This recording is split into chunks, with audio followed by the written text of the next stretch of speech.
guess what? We're doing it. Finally. And here it is just after the full moon in Sedona, Arizona. And after all is said and done, with every diversion possible, which gave me the gift of seeing how the mind is our greatest challenge right now. I don't care where you are, any when, any how, any reality, any belief system. It appears to me that we're all in the intersection in between one level and the next. And there's no right or wrong as to where we're choosing, but there is a choice.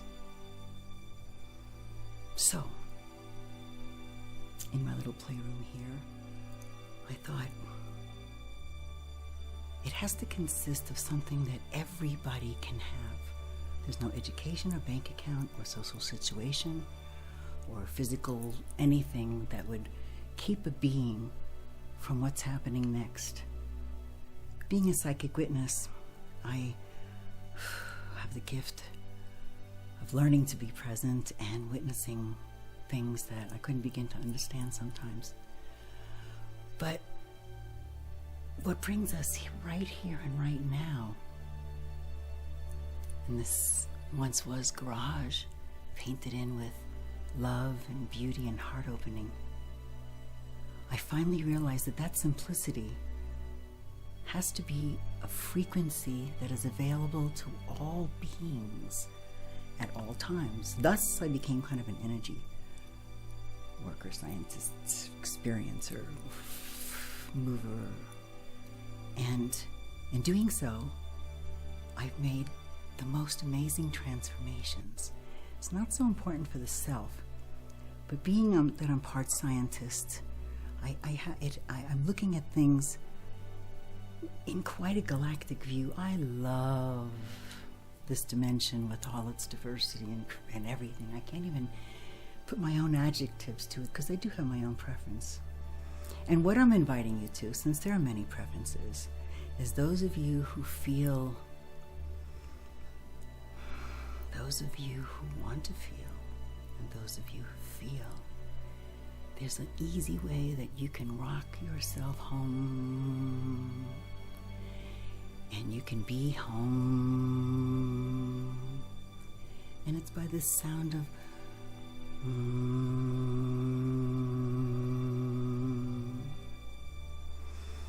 what that sound feels to me is like a lovingness that in my most dire state of being, when I thought my last fantasy had been really shaken loose and everything was rocks and points,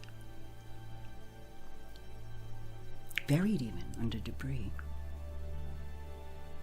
all of a sudden I get this feeling. I can't breathe through my nose and my mouth. I mean, nothing. And then I should have lasted maybe 20 minutes. 5 hours later, I'm in this state of being. I don't think it was near death. People might think that, but I think it's near life. That's what I felt like for the first time. And what I was encouraged to do to surrender or succumb, in the sense of my body was running out of oxygen, is I found this rhythm that was given to me as if Mother Earth herself had caressed me and said,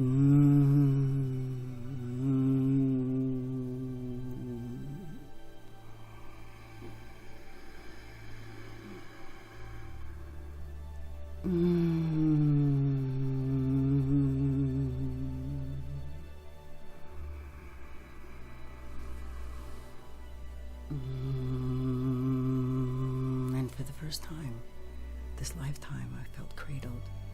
And what was love? You know, we all choose our lifetimes. Mine was pretty much where I was never fully embraced by any one being because I always represented change. Not that I knew anything, mind you, but it just must be my precarious path. Like, you'd call it Pippi Longstocking or something like that.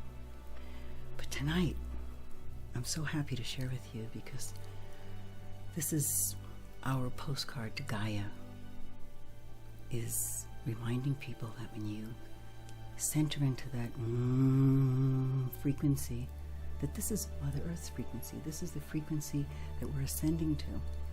And I have a delicious method of being able to be in the now moment and breathe yourself onto your spiritual energy system like a delicious, continuous pulse of life, larger than the body and larger than lungs. And it's kind of the, this is the software. I mean, that grid is the software. The Alex Gray spiritual energy system. Thank you, Alex. And the sound and the breath is the USB cord between the hardware and that software. And many paths to the same point. But what do you bring a baby when the baby cries? What do you bring yourself when your world is toppling around you and you only can grab for what you knew and it's not working anymore?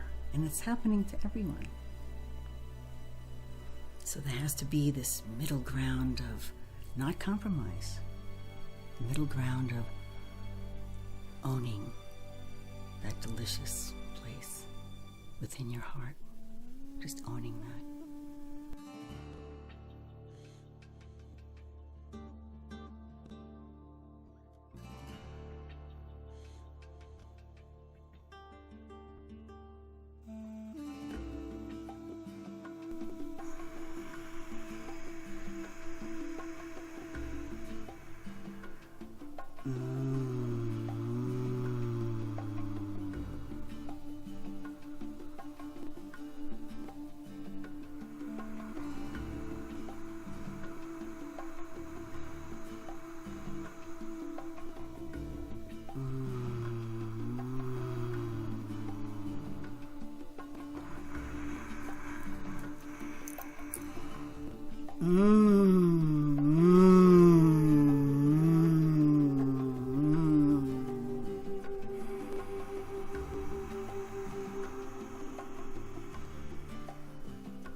I feel like a cartoon, but it feels good.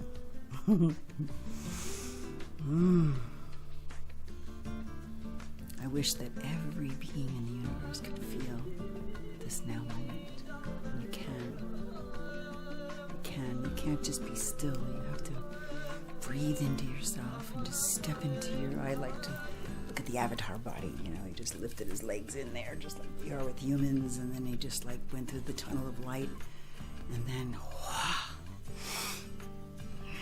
he was present. I mean, that was the most beautiful thing about that movie, is just they were just like present. So that's my point.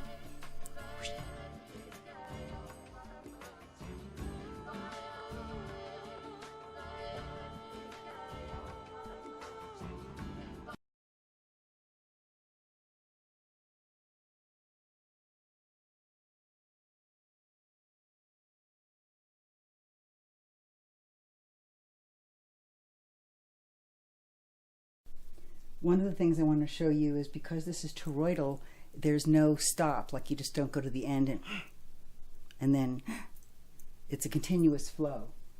So it's toroidal in its flow. And the mainstream between your throat chakra and your base chakra is, I treat it like a flute, so that when you first practice an instrument, you want to gain strength with that. So you'll mainly stay breathing in this, area. This becomes your new mouth, because if you breathe through your nose, you're going to go, and it's over. If you breathe through your throat, the same thing's going to happen. It's going to be, so what you want to do is feel. The mind will fight you and say you can't do it, but you have to feel, how can I be on the continuous flow of this grid if this is my spiritual energy system? And is it possible to breathe in such a fashion that there's a rhythm to where I can expand?